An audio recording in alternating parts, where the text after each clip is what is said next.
Simona. I'm the lead artist at the Young and Art Museum, and today we're going to be doing some fun art. So let's get started. Today I'm teaching you how to make another type of animation. This time we're going to go a little more into detail and shading. Hello everybody, welcome back to another animation tutorial. My name is Simona, and today we're going to be working on adding details as well as adding a secondary motion and a little bit of shading. So first things first, I am grabbing my bouncing basketball animation that I made last time, and I'm just adding the basketball details to it. This is what's gonna be acting as my secondary animation because as the ball is falling through the air, I want it to spin. So what I'm gonna be doing is pretty much the same thing I did for the animation.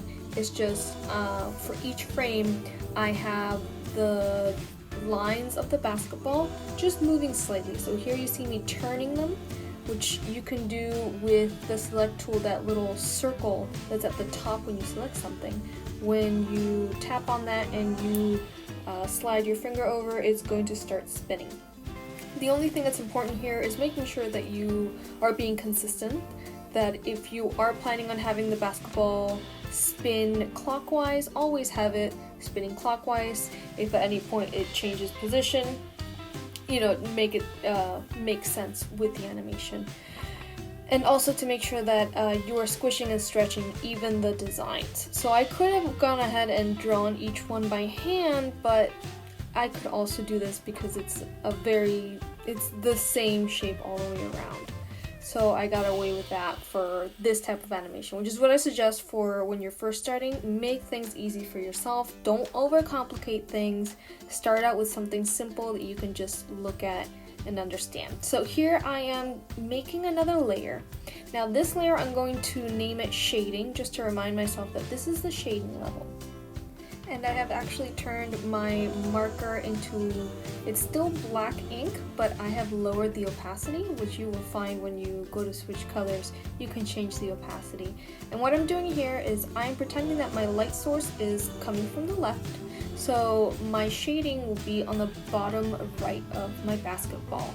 So I'm just going ahead and to each frame I'm adding the same shading in the same spot. Now, this isn't something that has to be very, very exact. It can be a little off. It's completely fine. Now, I also am going to be adding the shading or the shadow that the basketball creates on the ground as it bounces. And it's important to decide, obviously, early on is the shadow also going to show when it's getting nearer, which is what I did here. Or whenever it bounces really close to the ground, I also added a little shadow. But as you can see in the end animation, it's just a little detail. It's not something that your eye is super drawn to, so it's okay that it's not perfect. It doesn't have to be super duper precise.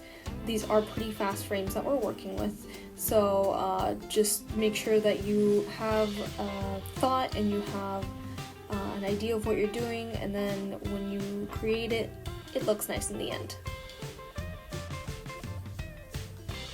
And these are the last couple of frames, and here we have the final product. So I hope you guys enjoyed, and I hope to see you next time. Bye!